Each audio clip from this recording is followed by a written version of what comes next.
folks. Not yet. All right, showtime, folks.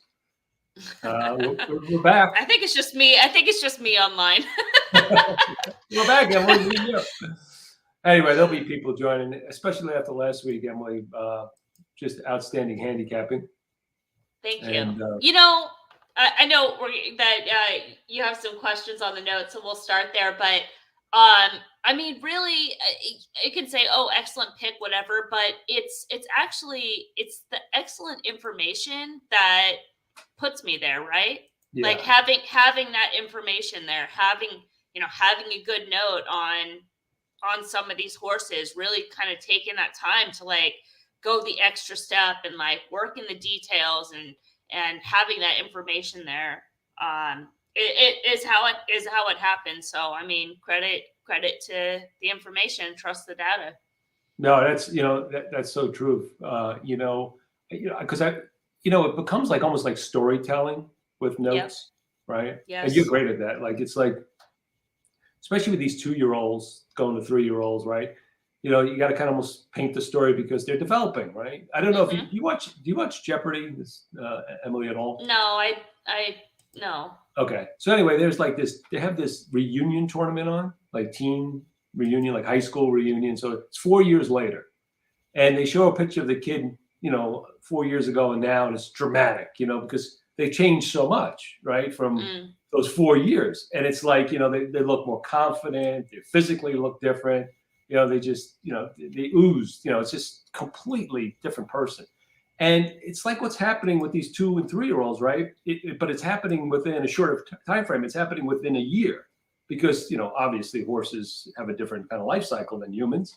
And so that's what we're seeing, like from race to race and from month to month. And I think that's so important. That's why what we talked about last week about we rely a lot more on the notes when it comes to these types of races than the plot. Not to say the plot's not important, but we kind of rely more on it because these horses are different from race to race, and in some cases dramatically different.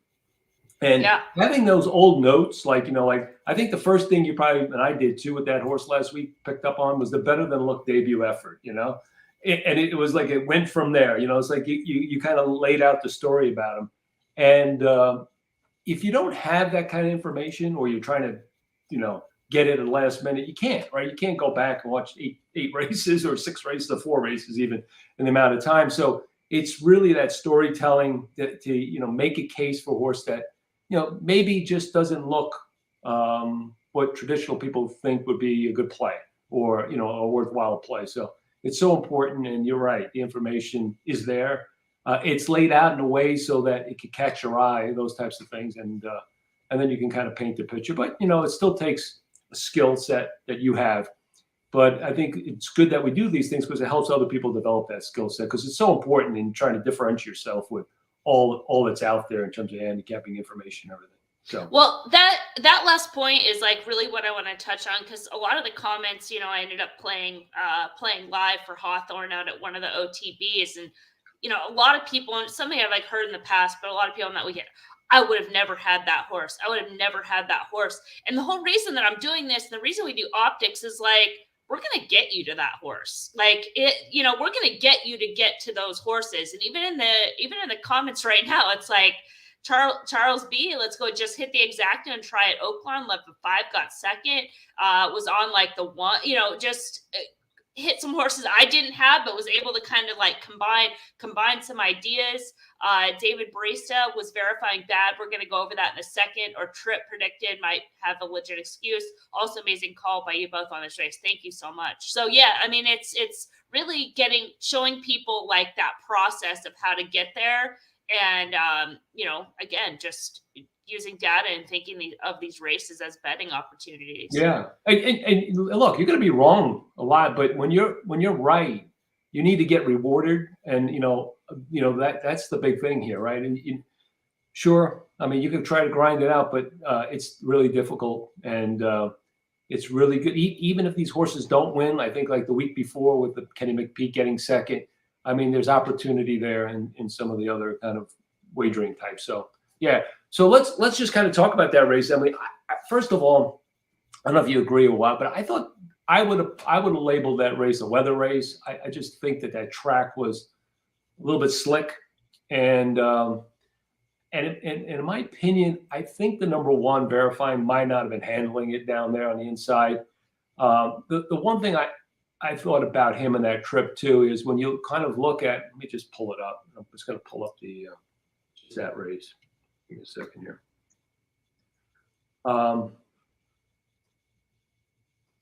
I typically save weather for when it's like something that's like coming from the sky. Yeah, I got you. I do it. I do it when you have like either like a unique track, or I'm going to put like poor track conditions or something like that. But doing the notes for that whole day, I mean, it was a really how typically I will have the notes in like that day or the next day. This card, I had to wait a few because I'm like, this is going to be a project. Like that whole day was probably like 3 hours. I spent a lot of time on this race. I spent a lot of time on whatever that Oaks prep was. And throughout the day, I actually thought that the inside was probably good for what it's worth. Okay. Just watching a race though, to me, it just didn't look like he was handling it, for some reason verifying, the other thing, I just kind of look at this race too, and I just kind of look at the flow of the race, right? It's dominated by horses off the pace. He was the closest thing to the pace, kind of was right. He kind of got the right trip, but he kind of up until the stretch, and then he kind of got like, pretty much jammed up. And I think he couldn't. It looked like to me he couldn't accelerate on. It looked like the surface, but I could be wrong. But that's my opinion of him. I wouldn't have ranked him probably C+. I would have been a B-, maybe no handle and I thought his trouble. I thought it was room. I thought he lacked room inside. He just lacked a clear running path. But it was a horse I really looked at. I did watch this race a lot, and I'll go back and look again and like make those adjustments. But on this horse in particular, I did really like watch because I wanted to make sure that this is the type of horse that I have the right information going forward. Yeah. And that I'm not giving him too much credit just because we thought he was going to run better. I agree. No, I agree with that. And this is nothing to do with your notes on the 3 red route 1. I just think he kind of puts himself behind the 8 ball. So I'm getting less enthusiastic about him, and then he makes that run and he kind of, does he really, I don't know, is a mile and a quarter good for him? I'm thinking no. He kind of just like makes that run. He kind of flattens out a little bit toward the wire. He's not like finishing. I thought he should have won that race. That was my opinion. I thought he should have won that race because I thought the 7, and this is one thing I thought he worked real hard in that race, the 7. He kind of was wide the whole way. He was kind of like in the middle of the racetrack, I thought he really, really put in a great effort, but I liked him, and I think that horse is capable of 10. But I worry about him the next start. I just think I'm a little worried about I could see that for sure, and I just don't think the next start is coming anytime soon because that was part of the whole making a case for that horse was that he was going to improve in that second start off that wide and against the flow trip. So yes, I agree. He did have to work hard. He was sitting on a peak effort. He's probably going to regress, but I don't think that they're going to run him. Well, they're talking Louisiana Derby, so that's pretty quick, right? Okay. Yeah, so we got to watch it. It's either Louisiana Derby or Officer Derby. Yeah. Yeah. Because DeSormo's back from there and maybe he wants to win, right? Yeah. So that's just something. But I mean, it also too, like as you talk about like storylines, like even without me writing that, you can see the pattern as that almost as a regress, right? It has the tactic plus, which is a red keyword. Yeah. It has the 12-point improvement. It has the like. Yep. It has the look of and the fact that the horse is going to be 4-1 next out. Yeah, exactly. All those factors, but I don't disagree that that was like the peak effort. Yeah. And then the only other thing I would say is Reincarnate. I thought that trouble was more, and I liked the way he was finishing. He surprised me. He ran better than I thought he was going to run. I thought once he was in the clear, he finished up pretty well. And if I was going to take someone out of this race, it'd probably be him, to be honest, of the top four. Because I think the top four are the only, I mean, well, not the top four. I would say 7, 3, 6, and 1 were the horses, I would even look at out of this race. I mean, we were right about the favorites, about the other favorites being like crap, right? And they ran that way, in my opinion. Anyway, that was a great, exciting race. Glad you made you and your constituents money. So God bless you. Good job. So we're going to jump. How do you want to cover this? Do we want to go alphabetical order? Because we got by the way, folks, we're going to cover 4 prep races. And we're not even going to get to, unfortunately, we can't get to the San Anita handicap, but there's just a lot of stuff and a lot of big fields, which is unusual for some of the races, especially the Gotham. What do you think? Can we start with Gulfstream? Okay. Yeah. Okay. So this is the Fountain of Youth, and this is going to be the prep for, I guess, the Florida Derby for some of these. And real quick, as far as the Santa Anita races, I did do a stakes podcast earlier this week if people want to listen to my thoughts on that. But yeah, okay. So race 14. Oh, good. You did the Santa Anita handicap? I did it, yeah. Okay, great. Maybe we can just quickly, give us the 2 cents at the end. So this is the, some of the horses coming out of, I guess it was the Holy Bull, right? Yeah. So we got the favorites back. Rocket Can. I don't even know if he was the favorite. Actually, no. No, he was the second choice. Yeah. That's kind of interesting because Cyclone Mischief is back in this race too. He was the favorite. He didn't run well, in my opinion. But he's got a pattern where he kind of runs good, bad, right? He's kind of like Jekyll and Hyde, so he's going to be hard to. But kind of looking at the plot, it's just kind of like an average plot. You just kind of look at the 8, and it sits as it's kind of a good plot, kind of similar to the plot I think he had in the Holy Bull, Emily, if I'm not mistaken. Kind of have that big square, just kind of hovering quadrants 1 and 3. So he comes back. He didn't do anything wrong there. Again, the thing with him is, has he peaked? Because the other horse that was also a Mott horse, and Mott was hot too. You got to remember around this time frame, but he really hasn't cooled off. He's done real well. Is the 3 Shadow Dragon, and that horse really jumped up. And I heard an interview afterwards, and they were kind of really pleased with that horse. So I don't know. Maybe that horse actually even has more upside than Rocket Can at this point. Who's to tell? I don't know, but. Something we can get into as we look at it. Anything else about the plot, Emily? Because there's no really, I guess the 4 plots well, the Pletcher. 6 is another one that plots okay.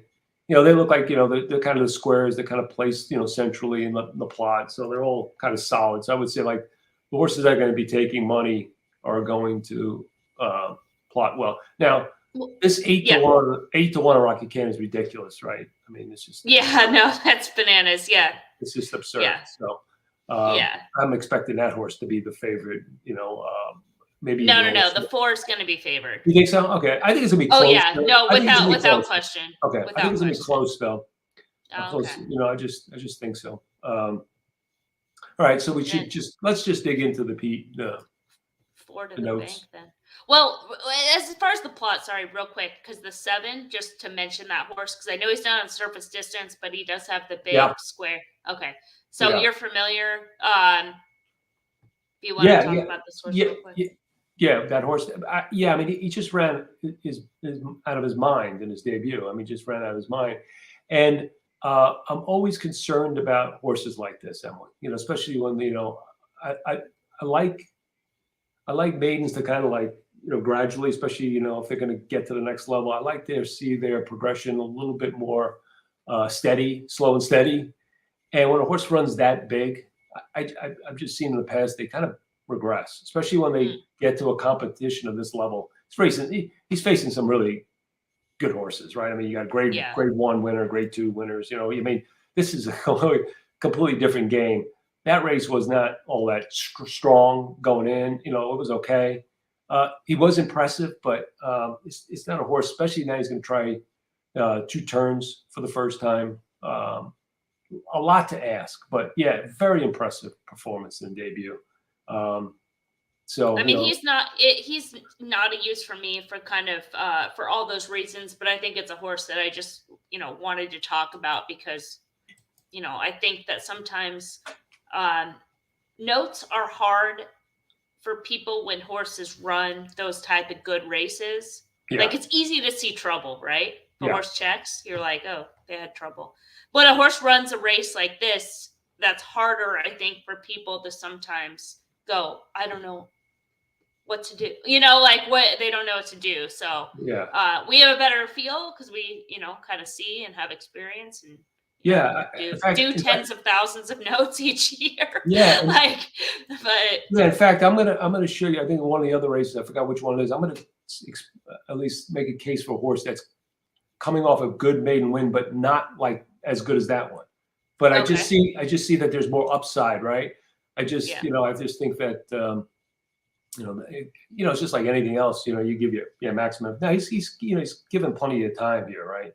Which is interesting. I guess he's 35. Well, not plenty of time, but he's been given a good amount of time. But still, it's just different. You'll see what I'm talking about. And it's a different race. It's like the horses he's facing is different. This to me, this is probably the best quality field, right? Just based on the top 2 favorites, actually. Yeah. Okay. So sorry. So as far as where we starting? Oh, I was just going to go. I don't know if we wanted to just kind of go horse by horse on this field because it's a little bit small. And I think we can get through some of these. The one comes out of the swell. He won that race. It looked like kind of a peak effort to me. This is another horse that's going to be stretching out from the 7 furlongs race. He's if you look at his like where he started, this is how I kind of look. Talk about storytelling. I look kind of what their figures are when they first start, and his first 2 figures, the first one was 75 and 78. Now one was on dirt, one was on grass going long, but still, that just tells me I don't think he's got much more upside, right? Because just if you kind of think about where he's coming from and where he's going to, right? He's up in the 90s, high 90s now, and I just think that's he's kind of made his leap. I don't see room right now for him to go forward, especially now he's doing something different. And the other thing I'm just curious about is when they do this with this horse early on when they put him on grass. Now I know they want to get route races in, but still they kept this horse on grass because he won, and I guess he won again, and and then they went to Aqueduct. That race was okay. The Central Park wasn't a strong race, and then they switch him back to dirt. He runs so in a race that I didn't particularly like. That Mucho Mancho Man race. And then he came back in the swell and ran a solid race. But I don't know. I don't like the way he plots. I don't like the way the pace dynamics. Not sure what he wants to do, how long he wants to go, what surface he wants to be on yet. And I just think he might have already peaked. Yeah, I mean, I think there's just kind of general concerns as far as distance, and then you start drawing trip into it. It's like I know he drew the rail last out, but this is a different complexion of field, a different class level, different distance. Doesn't have the same type of configuration as a 7 furlong from the rail than this 2 turns. Those types of things matter as far as trip. He kind of I think he broke just a little bit slow. Just like that slight hesitation, and then got that kind of inside out trip. So this is just a big step up in class. And I mean, as far as surface, I think he's just a versatile horse that runs his race on either surface. It's just more a question for me in this particular race is how far and at what level, right? More than surface. Is he a this or is he a that? Yeah. It's now, is he a distance horse? I don't know. He's a little bit kind of upright runner, which is probably why they had him on the turf. And then it's that just kind of carries into his build as well. Yeah, he's a decent horse, just not for today, not for this race. Yeah. So Legacy Isle, I just can't get excited about this horse. I think there's going to be other pace pressure in this race. It just seems like he wants to be out there kind of on his own, and he's going to have a lot of company. That's what happened to him kind of in the Holy Bull. He kind of he dueled. He has ability. He doesn't like to change leads. Not sure about this 2-turn. I think it was the same kind of argument I think I made the last time he ran in the Holy Bull, prior to the Holy Bull. He ran good in that Mucho Macho, which I didn't like. Again, I particularly didn't like that race. He's got to, he's got to make a pretty significant move forward, because I think you're going to have to run high 90s, low hundreds to win this race. Yeah, and I just don't see him doing that. Yeah. Yeah. Okay. This is the horse I was talking about. This horse made a dramatic jump from race 2 to race 3. He was off a long layoff. This was a good race, Emily. That was a big race. Yeah, I was just looking at the pace. I mean, it was like very slow 04S, very slow 06S, and he closed. Yeah. Like he shouldn't have done that. He shouldn't have been able to do that. No, he ran good. I mean, I thought he was going to win the race. I mean, he looked like he was going to go by. It all depends on the, does he make another move forward? How he's working, right? I mean, you can make a case he may bounce over the race, but I don't think so. I don't think so either. I think this is different. Again. Yeah. No, he has the 2 work since. Both our work times identical for Rocket Can. So I think that he came out of the race well enough that they're gonna come back for this spot, right? He's worked twice since in a 28-day period. Now they're gonna run him. So I don't think they would if they, if the horse came out of the race and was like, dog tired. Yeah, and good to see like Ortiz, stay the mount too. Like I said, they were really pleased with this horse. They thought he had some ability. Like after the race, he just seemed to be, praising the horse and feeling good about the horse, and almost kind of expected it to some extent. Yeah. I just say that horse is a contender. He's going to be a decent price. He's definitely probably just ranking the race. He'll probably rank 3rd for me in the race. From a, I guess the 2 favorites are going to be 1, 2. Just what depends on what price you want to take, right? So here's Forte. He's going to be the favorite. Done nothing wrong, his career, just progressively getting better. Distance not going to be a problem. He looks lights out training for this race. Oh, is he? Okay. Yeah, I watched his works. I mean, he's ready to go. Okay. Well, there you go. Enough said. I don't think so he's the horse. He's the horse to beat. I mean, his class, his speed figures, his ability to show tactical speed and finish. I mean, this the horse. Like, as if you've been following these videos as we go, and we'll talk about the favorite, and we'll say, yeah, they make sense. Blah blah blah. It's like this horse, like he like checks the boxes as like a legitimate favorite. Like he looks good on the plot. He's a 3-time Grade 1 winner with B pluses in each of the race. Like. This is the horse you're going to have to beat in this race.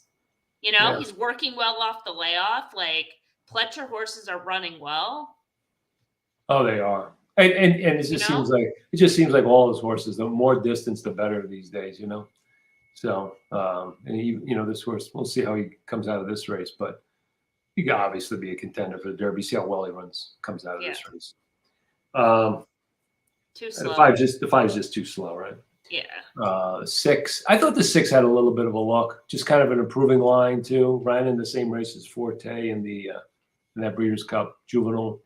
Got out of the gate slow. Let's see what the extended comment was on that one. I forget. A couple steps slow, causes one early needed position. Yeah, I mean, why not? I mean, any idea on this horse's training? I mean, just. Did I watch? I don't think I was able, or was I able to? I didn't note it, so I might not have watched his works, or I just might have thought, I think this horse is going to need a race. Here's the other thing I think about this horse.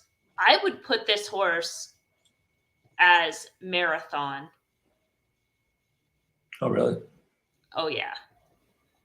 Oh, I think this horse can run all day. He's getting better. He's getting better with distance. Like, he can run all day.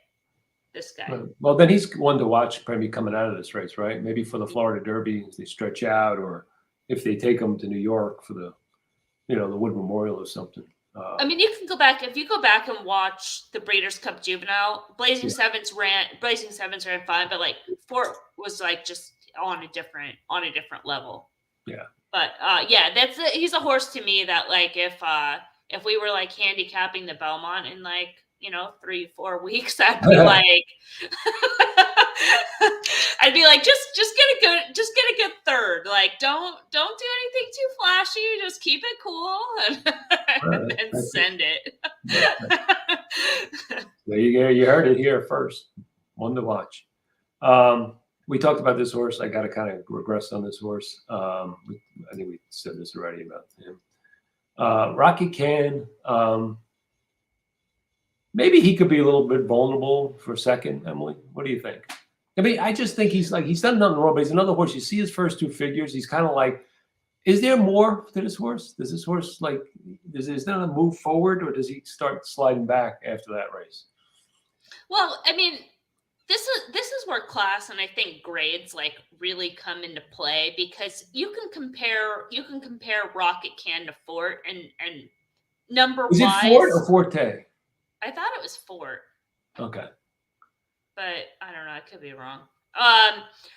If somebody in the chat knows, do it. If it's Forte, put like a FORTE. If it's Fort, put a FORT. As far as where's that going? Okay, number wise, if you're just looking at speed figures, you could kind of be like they're about the same horse, right? Right. Number wise. Then you start looking at grades and it's like, okay, he got like a B breaking his maiden, he got a B in allowance, he got a B in the grade 3. And it's like Fort outside of the Sanford, which was like at 6 furlongs, like so Forte, I guess. It's just a different, like he's improving but dominant. Like those B pluses, the B plus means they're doing more how about than the first two races? takes. How about the figures in the first two races, right? Yeah. Yeah. It's just it's like a different level, a different class level, and that class is it's hard to match that up with a number sometimes, which is why we do the notes, why we have it this way. Absolutely. So maybe vulnerable for exotic, especially if you think they're going to be close together in odds. Yeah. Maybe they won't. You kind of made the case for Forte. I agree with you. Cyclone Mischief. Is a good race coming up, Emily? I don't know. Is this good race good enough? Yeah. Well, probably not. But even so, I mean, will the real Cyclone Mischief please stand up? Okay. I mean, his best race really is that January 8th race at 1 turn, which was the projection for this horse to run at 1 turn. Right. Did have some traffic issues last out. You can definitely project this horse has a move forward, but again, has to like do it around 2 turns. And from the 9th hole, from the 9th hole. Yeah, exactly. That trip has to come into play. They're going to probably be wide early. We'll see. So yeah, I mean, that's. Yeah. I agree with you. So, and the 10 is a toss, I think, Yeah, too slow. Another so too I slow. think what we were saying here is 4 legitimate favorite and possibly the 3 underneath. Maybe a nice cold exacta there, Emily. What do you think? 4, 3. Okay. Try to beat some of the other favorites, and hopefully Blazing Sevens is something. He runs a good enough race to kind of move him forward, and we look for him down the road. Yeah. Okay. All right. The chat. Charles B says Forte Software Company, which is apparently something I'm supposed to have heard of. Oh, a networking company, old software networking company. So is it what, Fort or Forte? I thought it was Forte. No. Forte. I don't remember. I Is don't. that what it's named after, the software company? And then we have a definition for, I don't know what her forte is, but it's not music. What's your forte? What's your strength? Guys, I think one of the greatest things horse racing ever did was give horses numbers, and we're figuring out why. In real time. All right. Let's just call them 4. 4. Yeah, call 4. them 4. No, the old software company was 4. FORE. No, FORTE. Wasn't He's it? saying federal government 4T4T. I don't know. All right. Enough.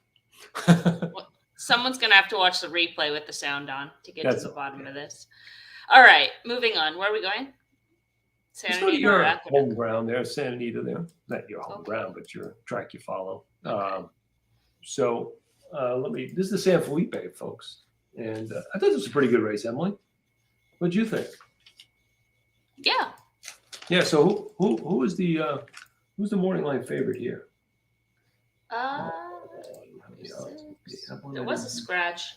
National Treasure 3-1. National Treasure 3-1, and then Hijazi 7-2. So it'll be between those two. Okay.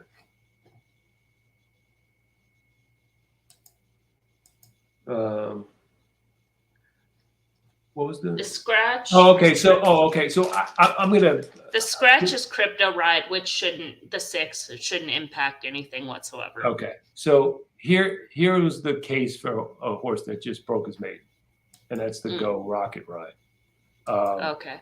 Now that horse ran a 93. Okay. It's still fast, but Richard Mandella, when he has a horse that breaks his maiden, I think he's only had like maybe 5 horses that broke their maiden on the dirt and won, on the first try. And I think like 4 of them are graded stakes winners. And last year's horse that won this race, San Felipe, was one of them. I think the name, I forget if I have it here. Let me go to my notes. I know I have it somewhere. I think it was, I don't know what I did with it. But anyway, that horse, he's had 1 stakes place, 2 graded stakes winners, and another horse that Forbidden Kingdom. What was that? Forbidden Kingdom. I just Forbidden Kingdom. Right. So thank you. When he has a horse that wins, like this, he's only had like I said 4 or 5 or something over the last since 2010. I didn't go back farther than that. Just tells me that he's serious, because he's not the type of trainer that's going to just unleash a horse in his first start. He's going to kind of let the horse come into his own. He's a patient guy. So to me is that this is a serious horse, right? And just if he moves any kind of move forward off of that race, which I think he can, he's a legitimate contender in here, because I just there's I don't know, there's just most of the field is suspect. You have 4 is a maiden claimer winner, 5 is a maiden winner, the 7's a maiden winner, right? There's the other one comes out of the Los Al race. The one comes out of the Sham. Okay, National Treasure. It was okay, but he's another horse making that transition from Baffert out of the Baffert barn. And I'm sorry, I don't care what it means. Maybe it's just petty to me, but until someone proves they come right out of that Baffert barn and win, I'm not playing those horses. Well, that 6 horse at the Rebel last weekend. Yeah, he ran good. Yeah, but he didn't win. Well, you thought he could have won. Oh, I thought he ran well. Yeah, I thought he ran well. But yeah, no, I'm not saying that. But I'm just saying that he didn't win. And I'm just, the price, unless the price measure is okay. But like you said, National Treasure is going to be the favorite. But I don't want to bet that horse. Yeah. I just think there's, I'm just be suspect until they kind of transition. Maybe that's why they're transitioning maybe a race early. It seems like wouldn't be logical if you can just do it. If you're just taking Baffert's horse at the end, why wouldn't you just wait till like they did last year? Oh, I guess the verdict didn't come in until later. But Right. Why did they pick this time to do the transition? Maybe to get the horse acclimated to the new. No, No? because they had to. The horses had to be transferred by Oh, the by end a of certain date? February, Okay. or it was like done cakes. So it Okay. had to be done. Their hand Okay. was Okay. forced. Good information. Good information. Yeah. But anyway, that's just kind of an angle right now until things can figure it out. I may change my mind depending on looking at the horses here, but well, I'm gonna. Well, first of all, I'm not going to talk anybody off a price in this race and getting creative. But as far as that Mandela horse, if you pull up the chart of that race that he won, that was a bad race. Now I know the second place finisher came back and won with an 86, and everything else in that field. By everything else, like the other 4 horses, yikesy. Then pulling up, as far as Forbidden Kingdom, it's true. Forbidden Kingdom did break his maiden on debut, but he debuted in August of the juvenile season. He did regress in his second start, came back as a 3-year-old off a layoff to win the San Vicente in his first start of the year as loan. okay. But again, I'm not going to talk anybody off, but I feel like this horse could be the wise guy horse, and I just question, question that race as a whole, and this being a step up, and then also the 7, aside from the narrative surrounding Baffert, but just as this horse is an individual, I mean, going back to the debut note was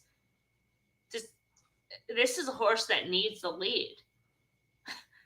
They finally put the horse on the lead, and he does what he's supposed to do. So who's the 7 you're talking about? Yeah. Yeah. No. Yeah, the 7 to his inside. So that horse is going to be on the lead. Oh, you're just talking about tactics. Why you're not making a case for the 7, right? Are you? I'm sorry, I wasn't following. I'm not really, honestly. I'm not making a case for or against anybody in this race. I don't think this race is very is super interesting, to be honest. I feel like there's most of the field. There's a lot of horses in this field that are like tosses that are below, and then like who's left is like 4 horses. So maybe you pick the best price of those. Who would those 4 horses be for you? The 2? It would be 2, 7, 10, and if you're making the case, then the 8. But like I think everybody else is just kind of below. Yeah, I agree. So it's a weak field for him. Yeah, that's why I even thought a horse like the 8 you can make a case. Yeah, I mean that's why I moved the horse up, but I kind of think that I don't know, maybe we'll get extra attention, maybe not. Maybe it turns out to kind of be the best price in that race. And I don't like doing the whole like comparison, like this horse reminds me of this horse. I'm not saying you're doing that. No, I wasn't doing that. These 2, you're talking about more the trainer pattern, etc., which I think is good and relevant. But when I was talking this race with Gino, he goes, the two is like Medina Spirit, and I was like, yeah, you're right. Like he is. Like he's just one of those horses that was just kind of like just there, and then he just kept being there like over and over again without being. I was like, all right, I'll make an exception. That was a good peg. Okay. Well, no, I mean, dude, certain horses do remind you of horses, but it's not like it's whatever. I feel like sometimes it's just like a crutch, but I thought that one seemed kind of. The good thing about that, I can't remember horses anyway, so that's like from year to year. I'm like, whatever. I can't even tell you it reminds me because I don't know who I'm going to tell you it reminds me of. So, It's funny how that happens. The more I do this, the more I pay attention to it, the less I remember. The old days when I wasn't even paying attention, I remember more of it. Believe it or not, it's just amazing how things work. Okay, so there's not much else to talk about this race, isn't it? No, not really. No. Yeah. Okay. The Gotham, which I will tell you, just a little history lesson on the Gotham for me. I don't know when the last time I saw the Gotham is, but I did see a Gotham in 1973. Now that's 50 years ago. I went with my father to Aqueduct Racetrack, and the horse that won that race was Secretariat. So we got the 50th anniversary of Secretariat's Triple Crown, and the Gotham. That was his. I think it was his second. He was the Bayshore was the first race in his 3-year-old season, and then the Gotham, and then he lost the Wood Memorial before the Kentucky Derby. So. I remember it well. It was just you talk about a horse that had gears, Emily. Even in that race, like when a horse came at him, it was like, like a net, just kind of brush him off and just go on with it. You just could kind of turn it on and turn it off anytime you wanted. So even at that time, were you going into it like, did you sort of know you were seeing greatness on Secretariat, or were you like? Yeah, going when you were heading to the track that morning or like that evening, like as a kid, were you like, I could barely sleep, like I can't wait? Yeah, that was the reason. I mean, that was the reason we went because we remembered him at Saratoga that previous year and the hopeful and stuff, and that run around the turn that he made, and it was like, you just know when horses do something like other horses never did. You just could see it. You just say, huh? Like, did that just happen? It's just amazing. So yes, and I remember they pull out the Daily News, it was the News or the Post, I forget which one at the time, and kind of looking at the odds, like he was 1 to 10, the morning line or something like that. So I love that. I mean, because he was coming off, he was Horse of the Year as a 2-year-old. A lot of people will remember that. You don't win Horse of the Year as a 2-year-old very often, especially back then. Didn't happen. And so, it was an exciting time. He was a great horse. That's cool. And it's great memories, my dad going there. So, all right. So this year's Gotham is just loaded with horses. 15 horses, Emily. I think maybe there's one AE, 15. I would assume so. I don't think they have a gate that handles 15 horses. But 15 is an AE. Yeah. So I think this race, the way I want to kind of like talk about the favorite. And who did we say the favorite was again? I forgot. Was it did we say the 13? I'm guessing at 4 to 1. And then Charles B also says strange plot, so we should talk about that. But it looks like the 13. Yeah. Yeah. Okay. So the Cox horse. Okay. He's okay. I think I've got an opinion on 2 horses in here that I thought looked better than they might. I mean, they're gonna be good odds, and I think they're worth looking at. But that's funny. I have 2 as well. I wonder if they're going to be the same. How funny would that be? Probably. I don't know. Maybe. So the plot is okay. So you're looking at the surface distance plot, and you see it's kind of like empty, basically. So I wouldn't overstate those 11 and 10. They look great. The big squares, they're up close. But you got to realize, 70% of the field is not being plotted there. So don't get carried away with them.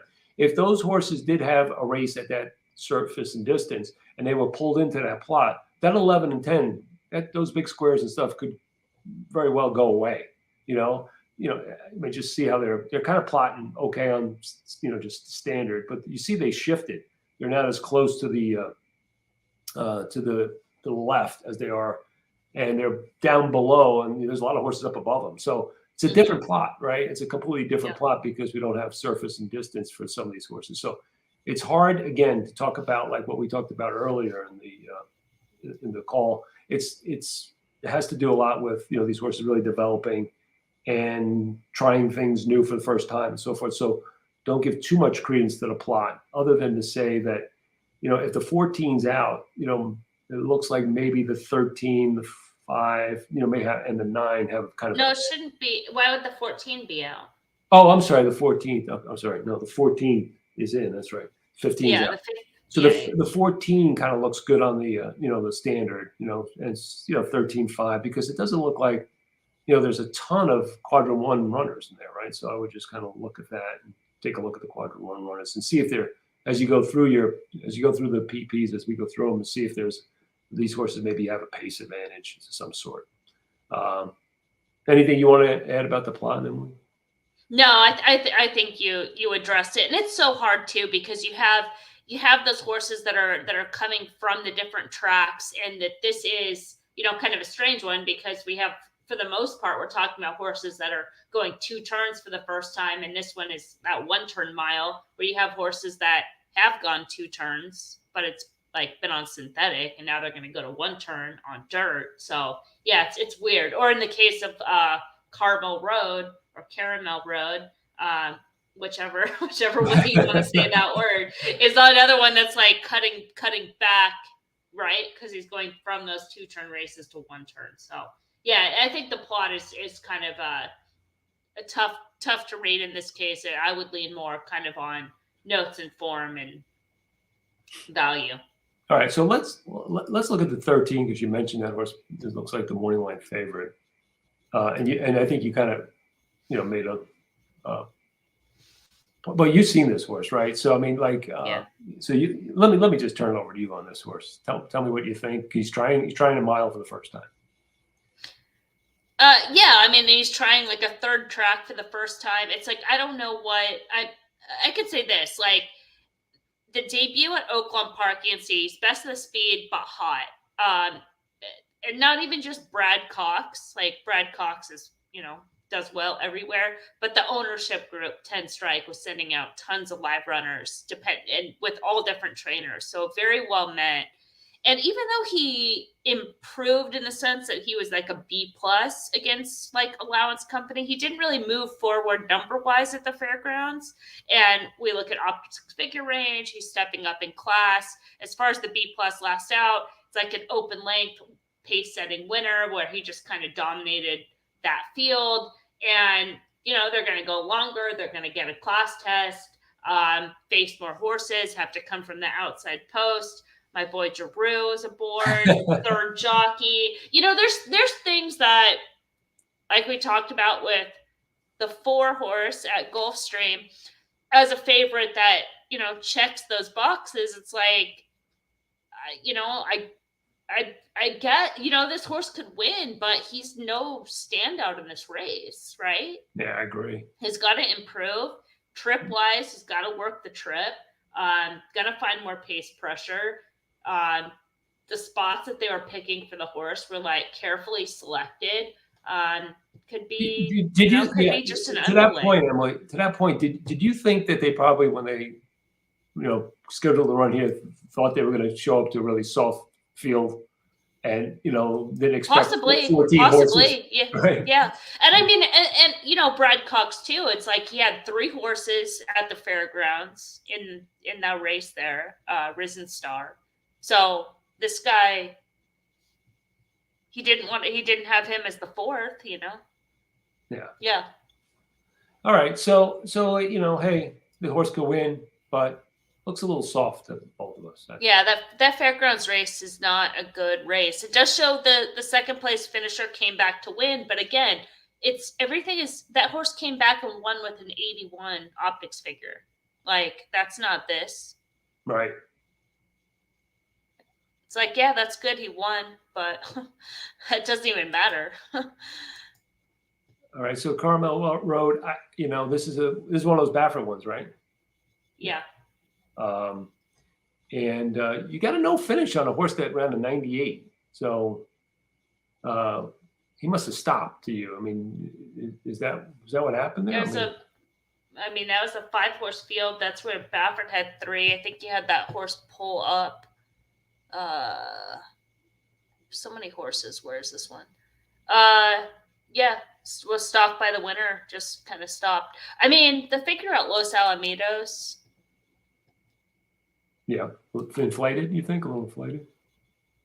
I'm taking a look at it. Well, the only horse that's come back from that race, it's so hard to tell. It's so hard to tell. But I just, it seems like it because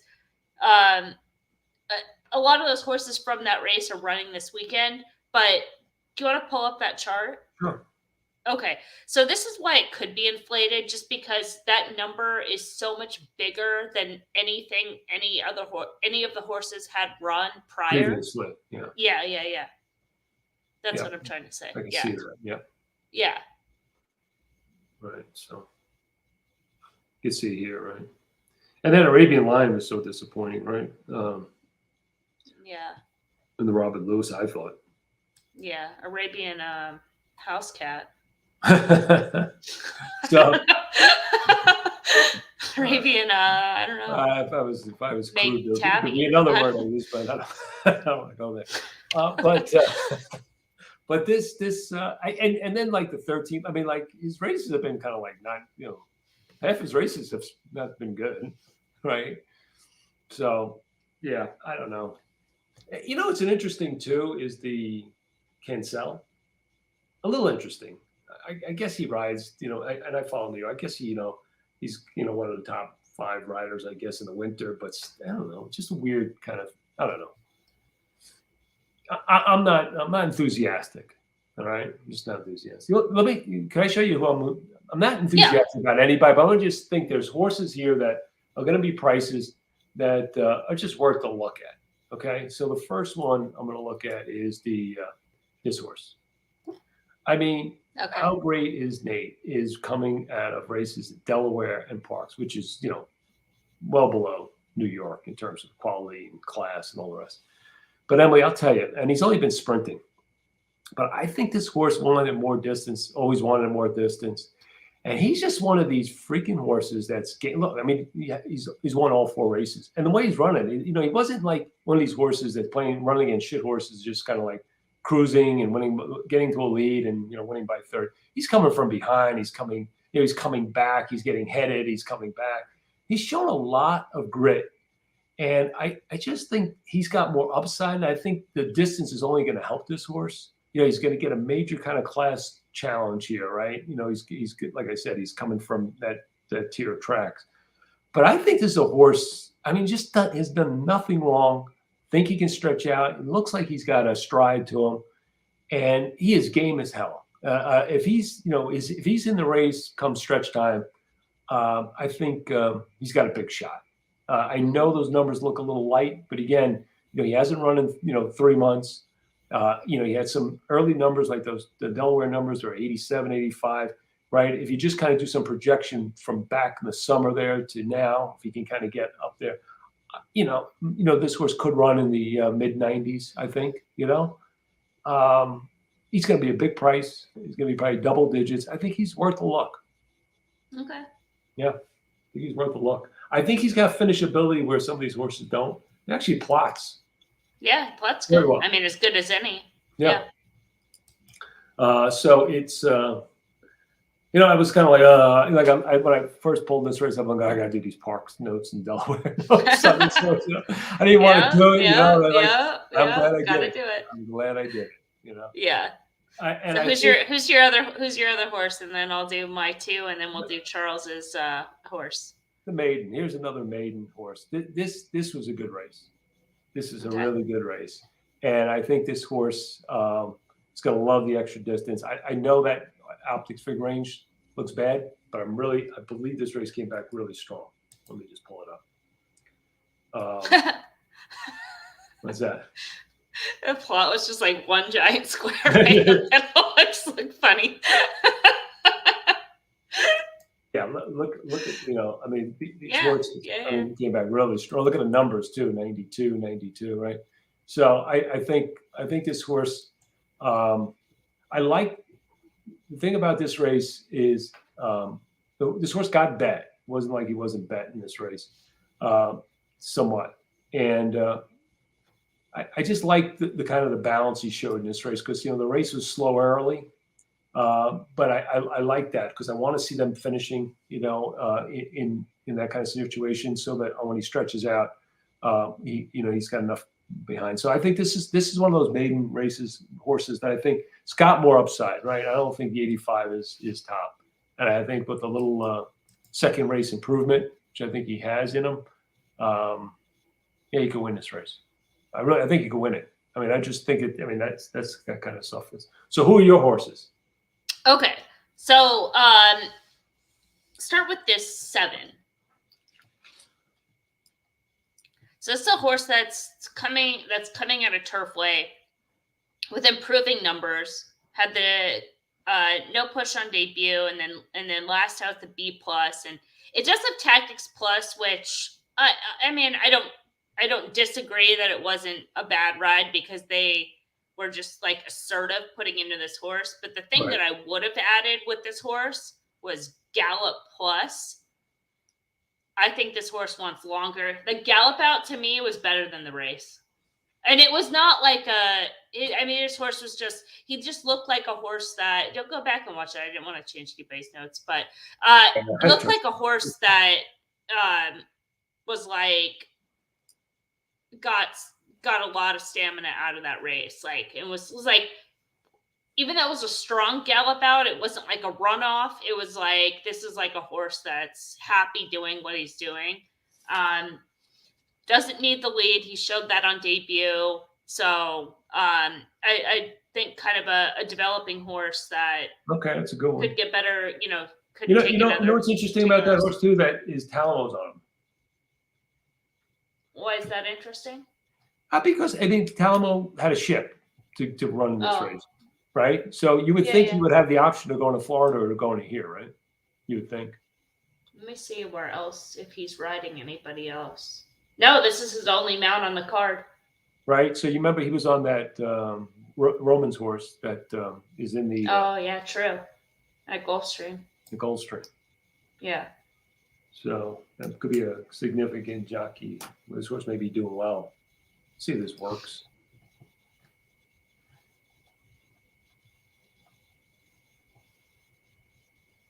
I mean, the works are just consistent. I mean, he raced on February 10th, so he's worked since. Yeah. I mean, the big thing is going to be the surface, right? I mean, that's the big thing. Yeah, I mean, Right? We don't know. We don't know. But I don't, it didn't strike me as, like, looking at him visually, that I was overly concerned, especially for a horse that's 15 to 1 in the morning line, probably going to be every bit of that. And can I just say that horses that run good on synthetic, not necessarily run good on turf. Could we please stop trying to say that's right? Yes. Please, it's not. Yes. It's just wrong. Yes, it's incorrect. Yes, it's incorrect. Okay, who's the other one? Okay, so then the other one is the 12. And so this is a horse that ran an 87 last October as a juvenile, so good number there. Came off kind of the freshening on 12:26, so the first start of the form cycle. Ran an 87 with like a wide move, and that was the first time the horse was 2 turns.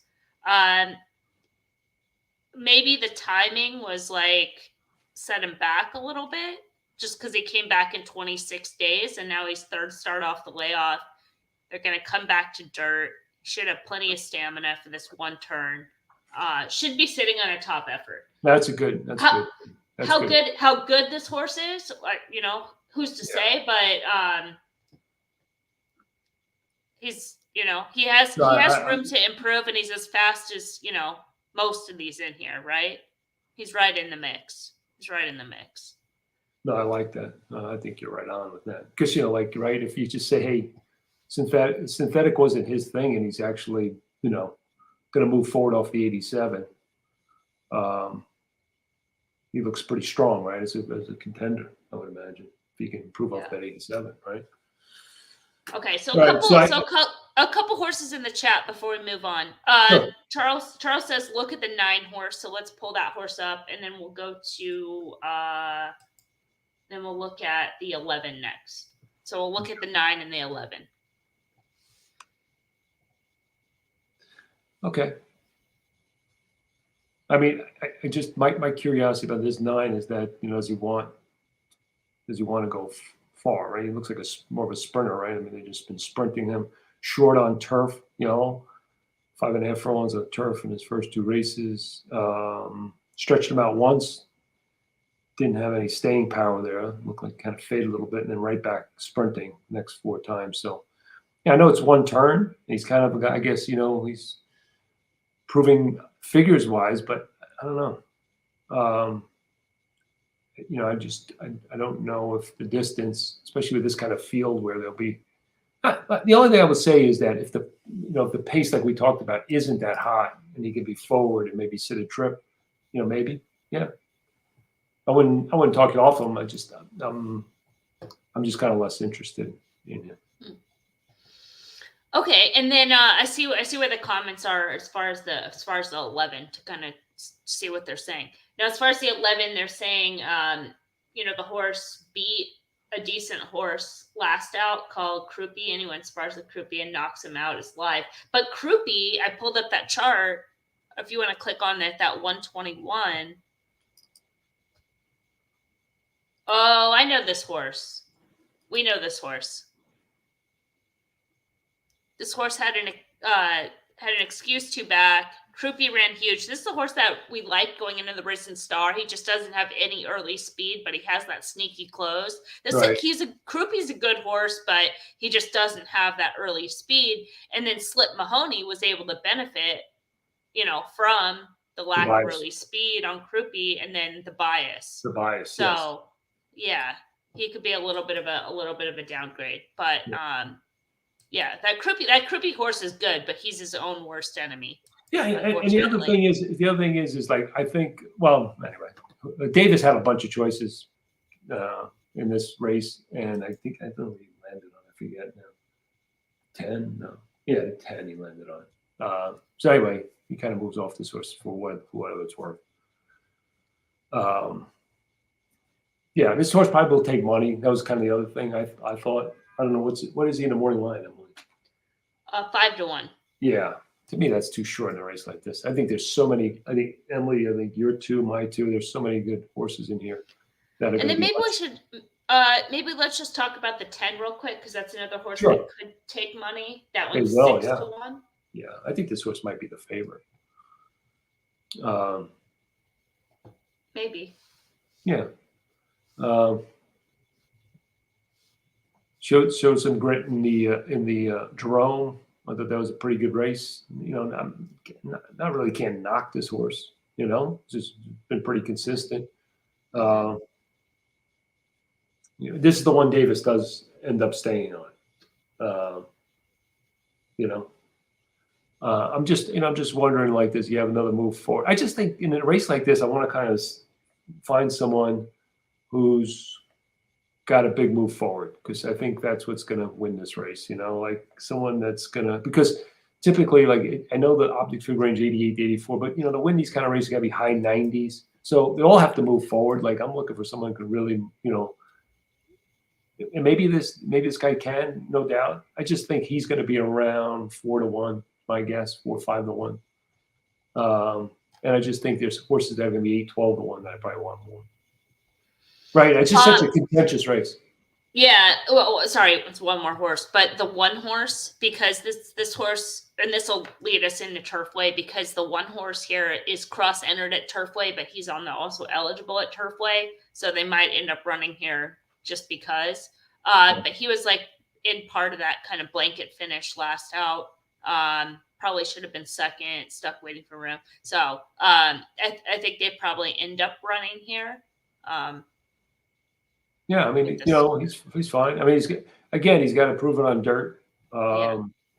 He's got to move forward. Let's see, what was the thing with him? Let's see if I can do it here. He's going to be up in class. I don't like his plot. That was the big thing there. Yeah. Big circle there in quadrant 2. Yeah. That was kind of the thing with that. The plot, class move. The debut on dirt was like just not that good. Mm-hmm.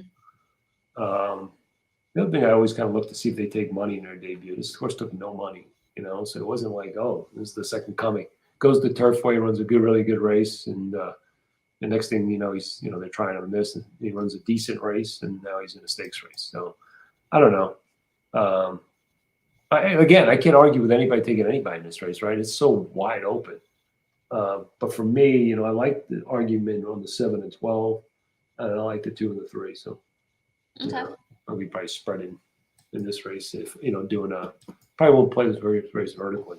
Probably play it in tries and not tries. I mean horizontally. Okay, that'll lead us to the John Battaglia, right? Yep. We got it somewhere. Last but not least. Last but not least. Oh, and I'm going to try to get all these done. I know I definitely will commit Aqueduct and Gulfstream to the to focus. Whoever want to look at focus on those races too. But I'll try to get all of them done. Well, we should have the morning line favorite for this race is the number 3, Gilmore. Yeah. I'm lukewarm with that horse. I call them Gilmore girls. You sound like me now. Yeah. Okay, this is race 8, right? Yeah. Okay, yeah, this is it. I mean, why would this? I don't know. Yeah, he plots good. I mean, look, in the El Camino Real, right? He kind of had a pretty good trip, I thought. He was kind of like up close inside. Finished okay. No knocks, but I mean, I don't want to take too short of I don't want him like 2-1. Yeah. In this race, right? I thought there was a horse that looked pretty good in this race. I think the Cox horse, the 6, is okay. American Speed. He comes out of that same race as that horse we talked about in Aqueduct. But the horse I kind of like, who was the horse I like? I like the 11, Moon Landing.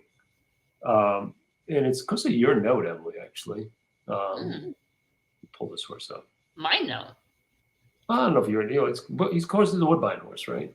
Yeah. But so the horse had no cover in his debut going on synthetic, which is what he gets back to today. So that was a good effort, right? And it was a pretty good race.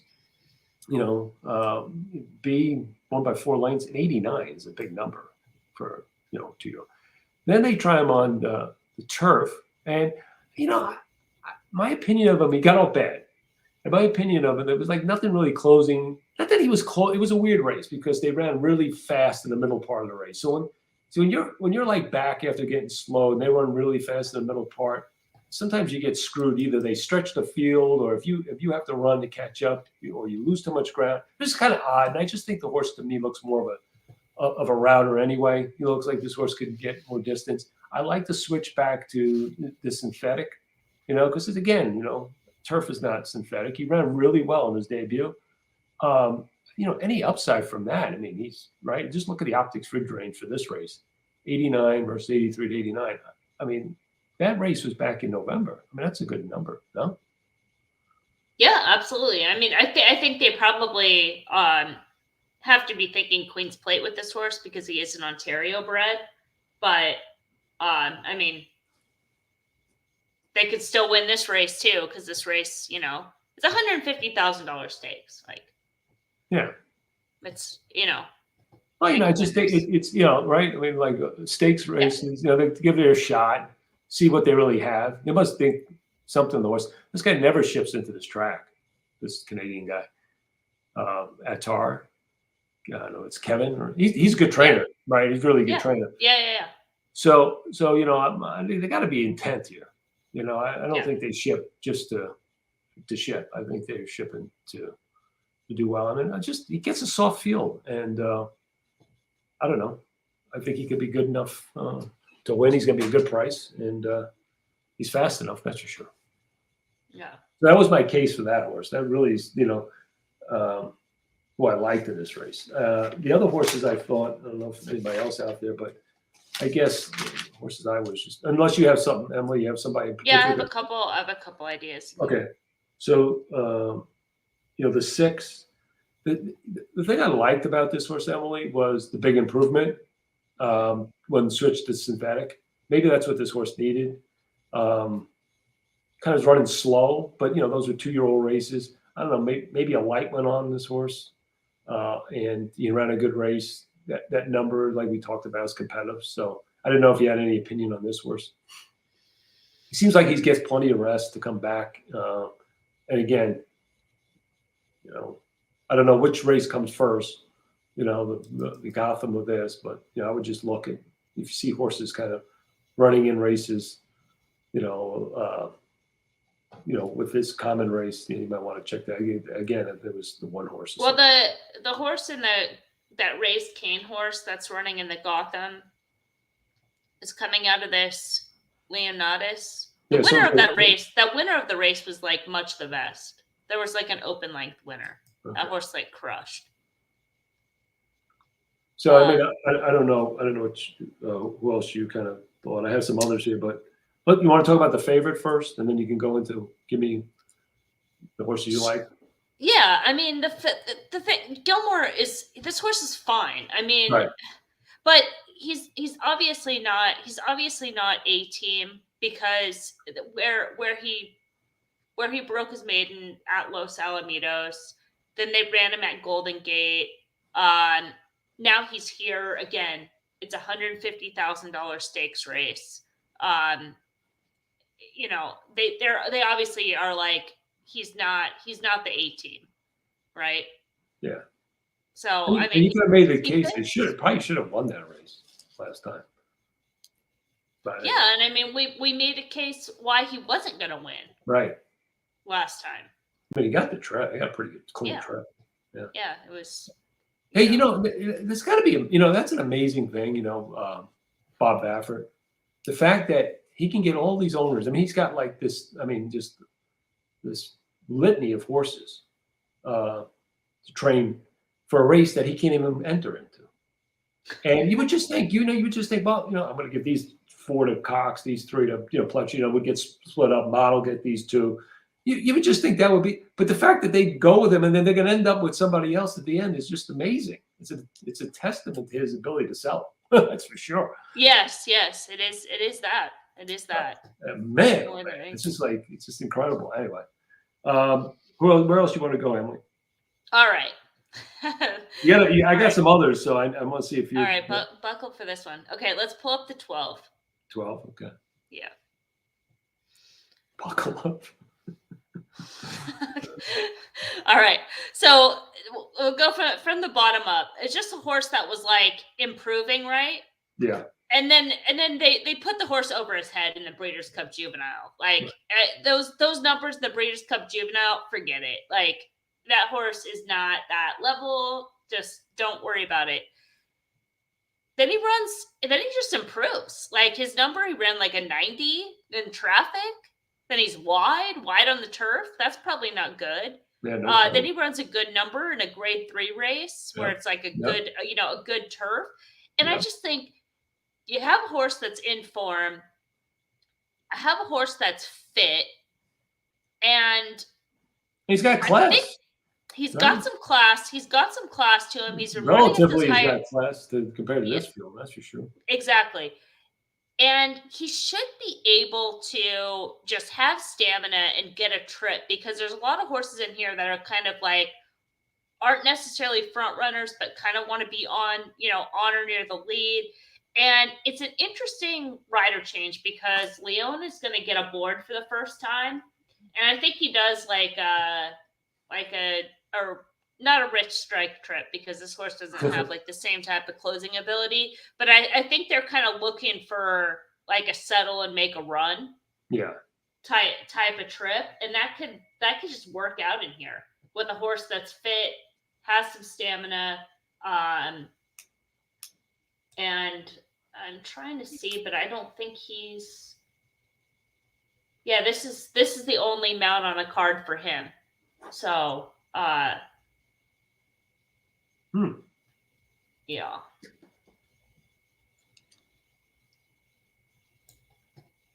And it's 10-1 on the morning line, but I think that this horse, like Charles B mentions, if it's turf ways, expect a bomb price, no chalk. I think it's going to be the same way because I just think, especially a horse like this, that people look for those like lightly raced type horses. They're like, oh, I've seen this guy, you know. They're just tossing him in, But Sano's the type of guy that this is what he does. You know, all of his horses kind of look like it's not like he's the 5. Like the 5 is like, okay, come on. Right. you gotta go somewhere else. But Right. like Right. Santa is, No, I agree with you. I agree. yeah. That's a good pick. That's a good pick. What else? What else you got first? Uh this 4 horse. Yeah, he's logical. Yeah, just kind of logical. Yeah. Because it's another horse that just kind of has form, has been holding his form, established over this track. It was a good race last out. I think it was one of those common races, but broke his maiden in a stakes race, going 6.5 as the favorite. He's favored in a stakes race. Wasn't like a big field or anything. There was only 4 other horses, but just kind of seemed logical, as as fast as Gilmore. So Gilmore Girls and Scooby Doo. Okay. yeah, exactly. And then What about the the 8? I'm just, the he's just been pretty consistent, but I don't know. What about the 14, Emily? He had a better than look after last time. well, that's the horse that's the one in the other race. Okay. This is the horse. Yeah, so he's on. So that's why I brought him up, and I was like, "This is a segue," because I think he's actually a better fit, probably in this race. He's definitely a better fit in this race. Yeah. But he's on the also eligible list, and the 13 is also on the also eligible list. So okay, yeah, so could be a little tough. Okay. Yeah. Okay. And what about the 5? He was in the LeComp last time. We don't like him. Was he in the club? No, not the 5. Who am I thinking of here? Who was in the LeComp? Somebody. 10. I'm sorry, 10. He ran a decent race, and then they kind of shipped him off the fairgrounds. They got buried in LeComp. And you have a drop, which he's doing, getting back to the surface that he likes. I don't like the no line, although what's this say? You change, cut the corner, drifting. I don't like drifting. I'm not a drift, especially at 6 furlongs. When horses drifting at 6 furlongs is not my cup of tea. Yeah, that's what I was saying. That's what I was saying last out when people were making a case for this horse in the LeComte. I was like, oh, good luck, man. Yeah. You want a horse that's like drifting out, going longer? You see, it's I guess we look. I'm not saying always right, but we use this product so much, and I know sometimes with people like we'll see a little thing like that, and it'll trigger something for us, And the only way you get to that, folks, is you got to trust it, and you can't say, well, it didn't work that time, and it works. We've been using it for 10 years, it works. And you can see the horses we come up with every week, it's just it's a skill set you have to develop. But the first thing you do, whatever even if you don't use us and you use your own information to buy out someone else's, you have to trust whatever you're using to work. Yes. And we know it does. That's why we do this analytics with it, taking a look at it. We monitor it. We challenge each other, like you see, and we change notes as we, prior to going to publication, things like that. So, that's the first thing. Get something you can trust, and then you can move from there. Because you got to keep on something. You got to keep on something, and you'll develop techniques, really good techniques for anything you're doing. Really good. This is really good analytical technique building here, using this kind of stuff and going through it this way. It works long term. All right. So that's anything else about that race? I think we kind of roll over the place, which is kind of the race it is. Yeah. I mean, I think Charles's last comment: if it's turf play, expect a bomb price, no chalk. Yeah, right. I mean, if you look at this race, even like if you go back to the plot, just go back. Will you pull up the plot real quick? Sure. If you have no other information, like you're just looking at the plot, pick the favorite. Yeah. And on the circles and squares, who? Maybe you're 6 and 3, but you're like, I don't know, maybe 14. I don't know. Yeah, no one's standing out. That's your point. No one's standing out.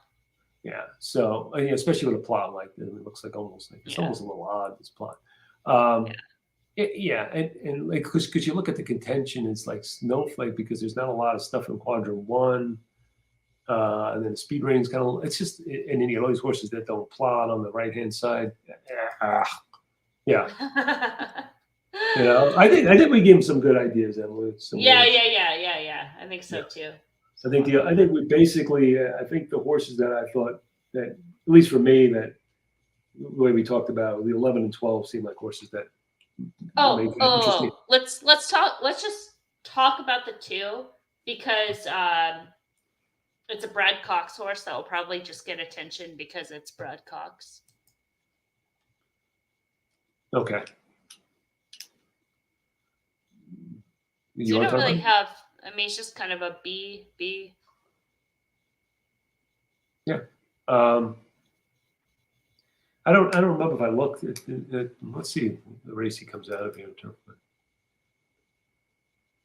I mean, I don't know. You get a horse that wins at Keeneland, right? And debut. For maiden claiming, higher maiden claiming. For maiden claiming, and then you ship him to Turfway. I mean, is that off like way off? Off way off. Does off that show another like, way off today. That showing like a ton of confidence, or and its race really doesn't come. I mean, I guess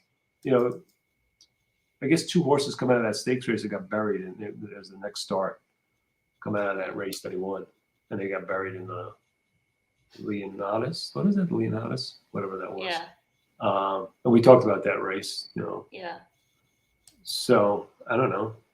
Well, and it kind of, the thing that you said. I mean, the layoff lines are always kind of a negative. There's some issue. There's some issue that they're not. He's training. He's training in Indiana, but which is your point is he has horses there. Maybe he wants to get the Lasix, but then he doesn't run them, so they get scratched out of race for whatever reason. He scratches them. Comes back to your point. Maiden climber at Keeneland wins by a nose, not a fast time. Then they're going to try him on turf. Well, no, actually, he was okay. This is even worse. They're trying to get into a race, right? He's trying to get into a race the back doorway, right? Oh, yeah, easier. He's trying to find an easier spot. Now, I mean, how great? I mean, literally. I mean, I don't want to like brag, but how good is the notes like having that little bit of information there, right? I mean, it's just again, it goes back to like the very first thing you said as far as storytelling. It's like you have all the pieces of the story. You have all the chapters. You're like, oh, you're gonna debut it at Horseshoe Indianapolis for $34,000, like in October. That meet ends in 2 more weeks. Like, where have you been? Right. And then you don't even show up, and then exactly. Dang, I know it's a homebred, so they probably don't care. The maiden claiming tag, but the layoff lines, the placement, et cetera, et cetera. You just have to take that into account because, like I said, the reason I'm bringing him up is because it's a Brad Cox horse that will just based on that, and it's a 2 for 2 Brad Cox horse. Yeah, Cox and Gary and Mary West too, which is But I think you got Flo. You might argue you got Flo less. Big bulky field. He's going to be like 4 to 1, 3 to 1 or something. You got to imagine that he's going to be one of the choices, don't you think, Emily? What is he in the morning line? Do we have that? 8 to 1, but I think he'll be shorter. He's not gonna. Yeah, he'll be shorter. Yeah, we got really. I mean, honestly, they really need to either get a service like racing, like Equibase should hire a service, or they should have better people doing. Like, don't give somebody 4th job to do the morning lines. It's important, right? So I think they should relook at that, because some of these morning lines, I mean, if you're looking outside New York or California, I don't want to, because I don't know all of them, right? But I'm just talking about, in my opinion, look outside California, New York, you don't see a good morning line for the most part.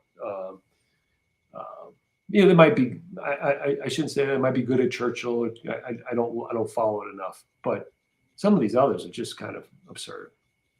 It's just absurd. Anyways, I think it might be better just doing them computer generated. Get like First Bet or Right. somebody like that doing computer generated would be probably better off. So, any other questions out there, and we'll end the video. Last call. That's cool. Alcohol. Nope. Okay. Okay. Well, thank you. Oh, by the way, I'm gonna do that pick 6 for Saturday at Gulfstream Fountain Youth in Focus. So if you buy the silver plan, you get that, and should be good. There's also it's a good card. Sure. I love some horses. Okay. Santa Anita is also pick 6 mandatory on Saturday. Oh, and Gulfstream's Sunday. Okay. And it's big now. It's up to like 1516 right now. So next 2 days it's going to grow significantly. So probably looking at something on the order of 8 million, I would think 6 to 8 million on Sunday. So maybe I'll do something then. Who knows? All right, everyone. Thank you for participating. Who used it did. Yes, thank you. And Good check us chat. out on our website. Take care. Okay.